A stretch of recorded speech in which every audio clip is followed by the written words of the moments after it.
até ofensivamente, né? A bola chegou mais. Queria que você falasse um pouquinho sobre essa partida do Saul e aproveitasse também e explicasse o porquê que o Matias ele vinha bem numa recuperação e não está sendo relacionado. Obrigado. Boa noite a todos.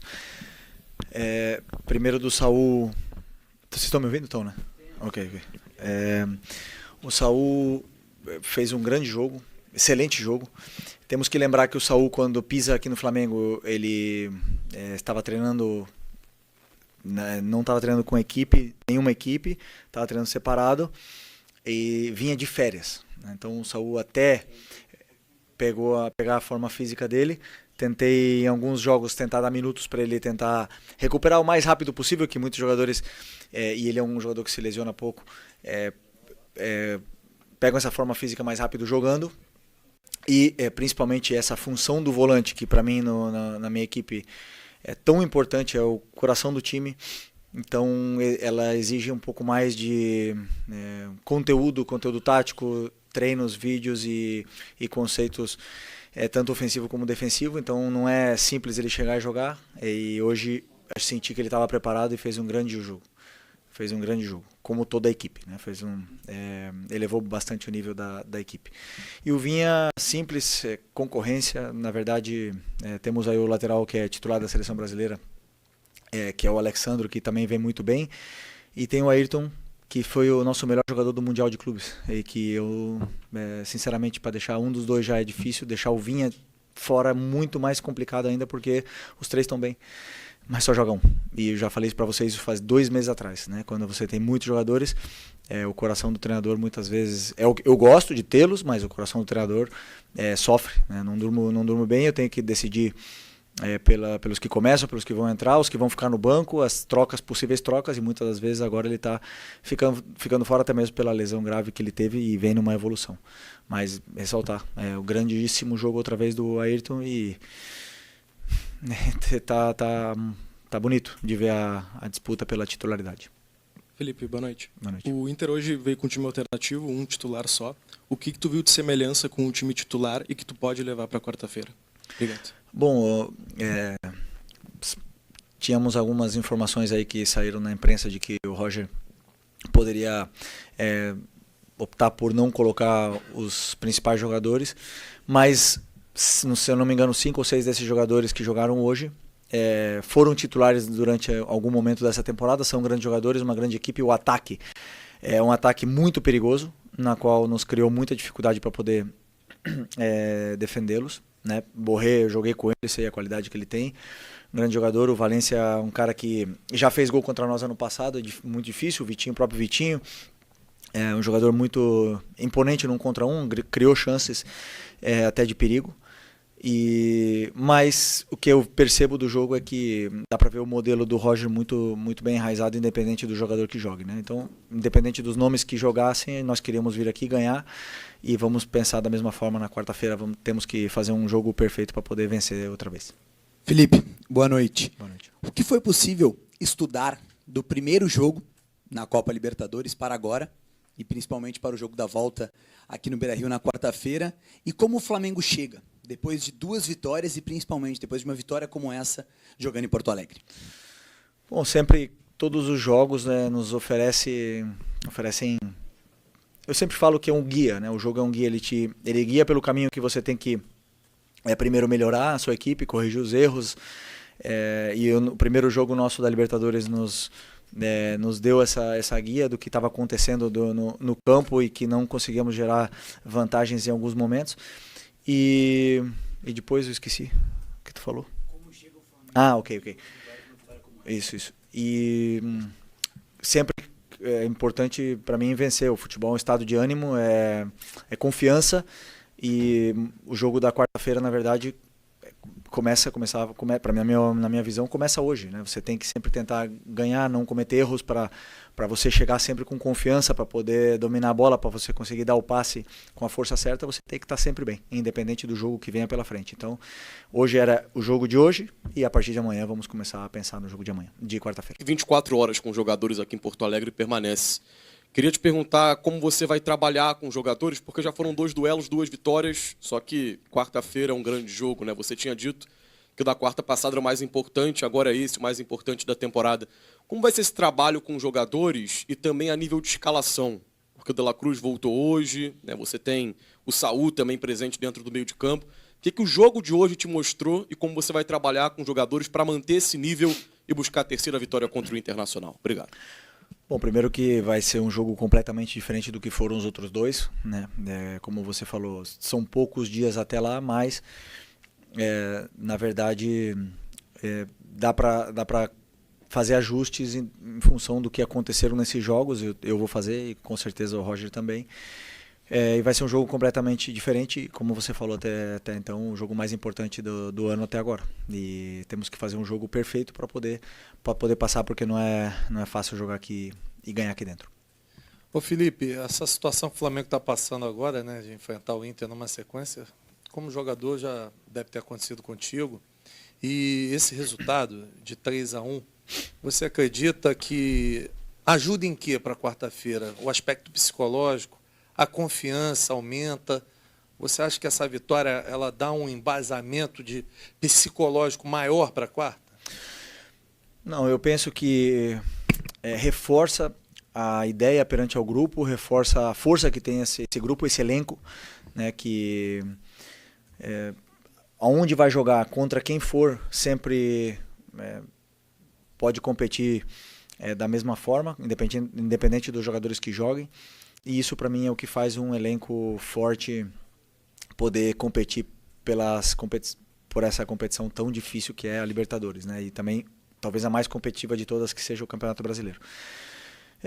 Mas como eu falei, nos dá uma confiança para esse jogo de quarta-feira, mas o jogo de quarta-feira é outra história. A partir de amanhã nós começaremos a falar do jogo de quarta-feira, vai estar outro ambiente no estádio, vai estar outro ambiente no gramado, é outra bola, muda absolutamente tudo e nós vamos ter que fazer um jogo, como repito outra vez, praticamente perfeito para poder vencer aqui dentro.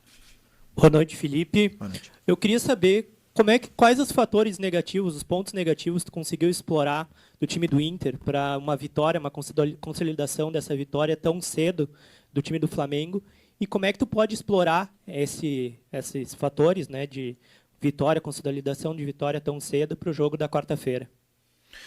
Bom, sinceramente não abriria aqui nenhum plano, né, que exploramos, mas dizer simplesmente que fomos determinantes na área do Inter, né? Chegamos ali no começo do jogo, o Pedro num dia inspirado e fez a diferença. O Pedro, quando a bola chega dentro da área, é um jogador diferente, então eu tentei deixar ele muito mais perto do que fosse essa última linha do Inter, e a partir do momento que ele está perto da área, ele tem chances, ele é um jogador totalmente determinante e diferente, e acredito que foi isso que marcou a diferença no jogo. E depois, no segundo tempo, conseguimos manter o nível e praticamente fechar, né, com o terceiro gol. Felipe, aqui no fundo, Marcelo Salzano, Rádio Guaíba. Você espera o Internacional já fazendo uma pressão muito grande desde o início, ou por fazer 1-0 pode administrar ali depois para sair, tentar fazer o gol? E também, mais uma, por gentileza, você pretende fazer alguma marcação especial em algum jogador do Internacional, especialmente no Alan Patrick, que é um líder técnico da equipe do Inter? Desculpa, o primeiro, qual que foi? Tá. Não, mas você... Desculpa, a tua pergunta é em referência de que nós vamos pressionar ou o Inter vem nos pressionar? Isso, o Inter. Mas o Inter tem que pressionar, né? Eles não tenho dúvida que eles vão tentar pressionar, porque é um perfil do treinador e da equipe do Inter, que sempre tenta ter a bola, roubar a bola do adversário. Por todos os jogos que eu vi, eles tentaram pressionar. E hoje mesmo eles tentaram pressionar muitas vezes e acabaram roubando a bola e até criando alguma jogada de perigo nessa sua pressão alta. Então, uma coisa que eles não abrem mão, independente se estão ganhando ou perdendo, e mais, com certeza, jogando na casa deles, eu espero que com certeza eles venham pressionar o Flamengo.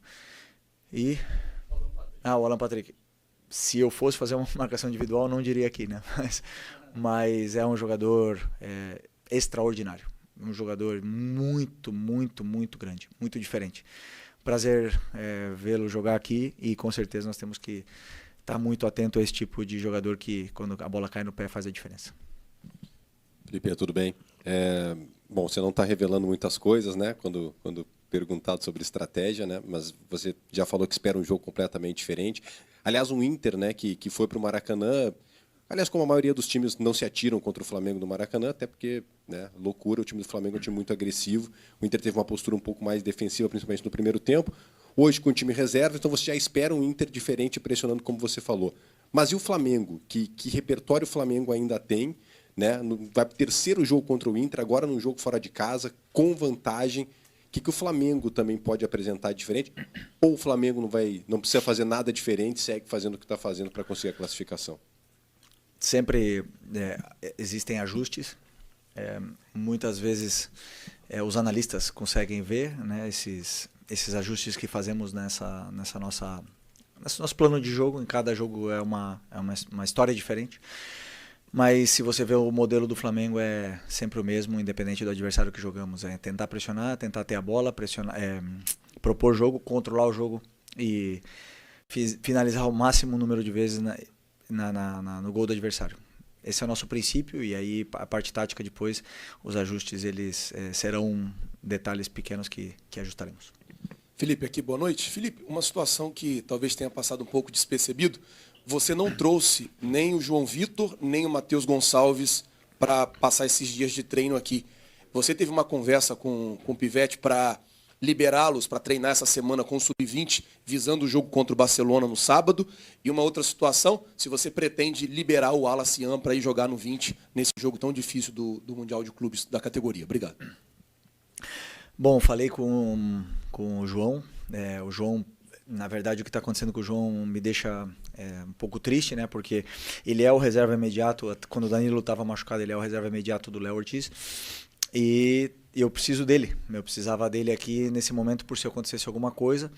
Como eu já falei para vocês, nós não temos jogos agora para colocar...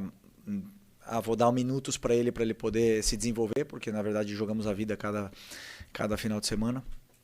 E infelizmente ele não teve tantos minutos, nem aqui nem no Sub-20, durante esse período. Né? E agora com a volta do Danilo me permitiu deixar ele descer novamente, para ele poder ter minutos, para ele poder continuar se desenvolvendo e jogar esse jogo da final do Mundial Sub-20. E se a gente puder reforçar, né, esse jogo tão importante para o clube, é importante que se fale disso. E o Matheus da mesma forma. Eu sinto que ele precisa jogar, ele precisa continuar se desenvolvendo. Muitas vezes ficar aqui só treinando, não entrar, deixa ele triste, deixa ele cabisbaixo e ele acaba não se desenvolvendo. Então sempre eu acredito que quanto mais minutos o jogador joga, independente de onde for, em que jogo for, ele vai se desenvolver mais e mais. Então, espero que eles possam fazer um grande jogo nesse jogo contra o Barcelona, que o Flamengo possa ganhar. E o Wallace não. O Wallace vai ficar aqui comigo. Felipe, tudo bem? Boa noite. Gabriel Orfa, canal Paparazzo Rubro Negro, Revista Placar. Felipe, hoje, como a gente falou, especialmente na primeira pergunta, a entrada do Saul no meio de campo parece que deu um pouco mais de volume nesse meio de campo, que hoje você só tem um desfalque, que é o Eric. E, ao menos até o momento que o Eric voltar, que é ser o único jogador no DM, você acha que você talvez tenha encontrado o meio campo ideal do Flamengo, com o Jorginho, Saul e Arrascaeta? E como que você vê também só ter um jogador no DM? Obrigado. Bom, o jogo, o campo que vai me falar, né? Quem que vai ser titular, vai estar disponível. Na verdade, nós temos o Eric, que deve voltar perto de outubro, que até então foi e continua sendo um pilar dessa equipe aqui. É um jogador muito importante para a gente. Temos o Nico, que, como eu falei também na entrevista pré-jogo, nesse primeiro semestre, foi o dono dessa posição, essa dupla de volante que nos deu tantas alegrias, e infelizmente os dois passaram por problemas agora e o Nico já está voltando. Depois, com tantos jogos aqui no calendário brasileiro, vai dar para todos jogarem. E o importante é isso, que elevem o nível e que compitam entre eles. Felipe, boa noite. Jober Júnior, do canal Flamelo. Queria te perguntar sobre a entrada do Danilo no lugar do Léo Ortiz. A gente sabe que é uma grande sequência da dupla, Léo Ortiz e Léo Pereira. Ele entra na vaga do Léo Ortiz. A minha pergunta é se o Léo Ortiz da dupla, né, se o Léo Ortiz seria o mais com maior nível de cansaço com toda essa sequência de jogos? Bom, o Léo, obviamente que está com um número de jogos aí acumulado muito alto. É um jogador que tem um físico privilegiado, porque aguenta essa sequência. Mas claro que o jogador com tantas viagens, com tantos jogos e com tanta exigência do modelo de jogo, acaba muitas vezes baixando um pouco a sua forma durante os 90 minutos, né? São detalhes que eu, como treinador, eu consigo notar bem, mas que essa volta do Danilo agora nos possibilita poder ir dando minutos para todos, também do Cleiton, né? Se em algum momento precisar, ele está aí à disposição, mas eu acredito sim que o Léo vem de uma sequência muito pesada, muito forte, porque o Léo ainda teve viagens com a seleção, então ele não teve em nenhum momento uma quebra que pudesse descansar corpo e mente, então essa volta do Danilo agora deu essa possibilidade de ele poder descansar um pouco. Felipe, Mauro Santana, do canal Mauro Santana, e torcedor, muitas vezes ele acaba cobrando pela boa apresentação que o Flamengo tem em parte do jogo ou em um tempo, que o Flamengo mantenha essa intensidade durante os 90 minutos e muitas vezes fica às vezes decepcionado quando o Flamengo cai um pouco do seu ritmo. E eu percebo pelo meu lado que você tenta fazer essa dosagem no sentido de fazer o time aprender a trabalhar com a temperatura do jogo, com as circunstâncias da partida. Ou acelerar ou cadenciar o jogo. Como é que você trabalha dessa forma a equipe, de tentar educar os jogadores neste sentido, de acelerar ou cadenciar o jogo quando necessário e também lidar com essa pressão da torcida, que quer o time sempre insinuante, atuando em altíssima intensidade? Eu, como treinador, eu quero que seja um amasso os 90 minutos. Meu sonho seria ideal.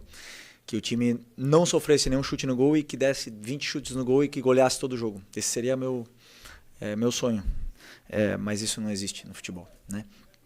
Os jogadores, eles oscilam, eles cansam, eles passam por fases durante o jogo, eles ganham confiança, eles perdem confiança.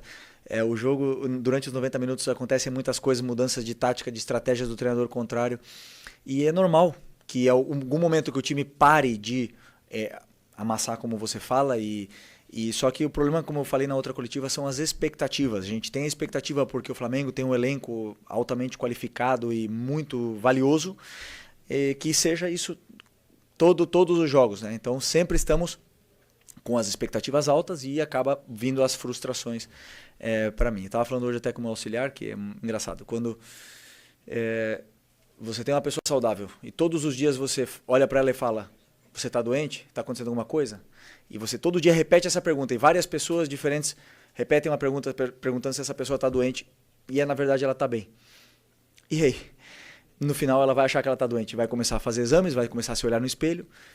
E é um pouco isso que acontece com a gente aqui dentro. A gente está bem, sentimos que estamos bem, somos líderes do Brasileiro, ganhamos vários jogos, não sempre jogamos bem, mas o time está passando por essa temporada muito intensa, muito longa, de uma forma espetacular, mas sempre tem alguma coisa que apontam na nossa cara e digam: mas agora não está fazendo gol de bola rolando, agora só de escanteio. Mas agora foi só o Arrascaeta que fez gol, antes era todos os que faziam gol. E sempre tem alguma coisa, ou o time cria e não faz, ou não finaliza, ou não sei, que nos querem dizer que estamos doentes, mas na verdade o grupo está bem. Estamos bem, estamos num momento de muita pressão da temporada, de um momento determinante, como eu falei na outra coletiva, talvez no jogo mais importante do ano virá agora. E nós precisamos acreditar internamente que o que está sendo feito está sendo bem feito. Que as oscilações elas existem, mas que isso é o que nos tem que guiar, o que está sendo feito de dentro para fora e que essas cobranças que são normais, que não afetem o que está acontecendo aqui dentro. Lucas Goulart da Rádio Galera. Você citou escanteio. Hoje o Flamengo não marcou gol de bola parada, mas aí eu gostaria de te perguntar qual a importância de ter um profissional dentro da sua comissão técnica trabalhando especificamente a bola parada e em que momento você identificou que precisaria desse profissional na sua comissão técnica para analisar a bola parada adversária, a sua própria bola parada e também desenvolver um repertório maior de bola parada, porque a gente sabe que é uma fase de jogo que tende é determinante dentro do jogo, né? Bom, primeiro Não chego a todos os lados, né? Eu não consigo fazer tudo, eu preciso de ajuda, eu preciso de ajuda dos auxiliares, dos analistas, preciso de ajuda dos diretores, dos chefes de comunicação, eu preciso de ajuda de todos, porque o treinador tem muito trabalho e não chega a tudo. E a bola parada é uma delas. Então, os auxiliares, no caso o Rodrigo, veio para somar, é um cara que o grupo respeita muito, entende que ele passou por todas essas situações, escuta ele, porque ele era um cara muito determinante e importante dentro da bola parada do que era quando ele jogava, e veio também elevar o nível, não só da bola parada, senão de todo um contexto de treinamento. E eu penso que cada auxiliar tem a sua função dentro da comissão e que eles ajudem o treinador da melhor forma possível para que tudo chegue da melhor forma para os jogadores. Felipe, professor, boa noite. Carlos Lacerda, Futebol e Resenha.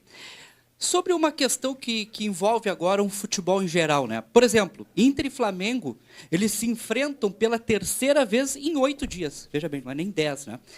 Hoje, no lado do Internacional, você presenciou aí no Beira-Rio, uma pressão muito grande da torcida, em cima, inclusive, do próprio Roger, por ele ter escalado as reservas e até algum movimento aí já pedindo a saída do Roger. Mas você não acha que o futebol brasileiro, em especial o calendário brasileiro, ele é cruel com os clubes? Em especial clubes, por exemplo, que não têm um poder financeiro de Flamengo e Palmeiras. Você não acha que isso pode realmente, daqui a pouco, mudar? Não sei qual é o seu sentimento quanto a essa situação. Porque na quarta-feira, como você mesmo disse, vai ser um outro clima, né? Mas até lá a pressão vai ficar aí em função desse calendário muito recheado que o futebol brasileiro tem. Eu já falei nas outras coletivas que, na minha visão, é um privilégio você ter um calendário recheado. Isso quer dizer que você está vivo nas competições, que você disputa todas elas. E é um privilégio. Mas, bem, podemos melhorar. Podemos melhorar esse calendário, fazer um calendário melhor para os próximos anos e diluir melhor esse número de jogos, esse número de viagens, que seja um pouco melhor. Tudo isso é melhorável. O que eu gosto são das pessoas que têm convicções do que fazem, que não... Um exemplo que você falou agora, né? O Roger tomou uma decisão de poupar, e com convicção. E eu gosto desse tipo de pessoas, porque somente as pessoas com convicções que são capazes de melhorar o futebol brasileiro, que precisa melhorar em muitos aspectos. E cada um de nós que está participando tenta fazer a sua parte e é isso. Continuaremos trabalhando para isso. Obrigado, valeu, boa noite, pessoal.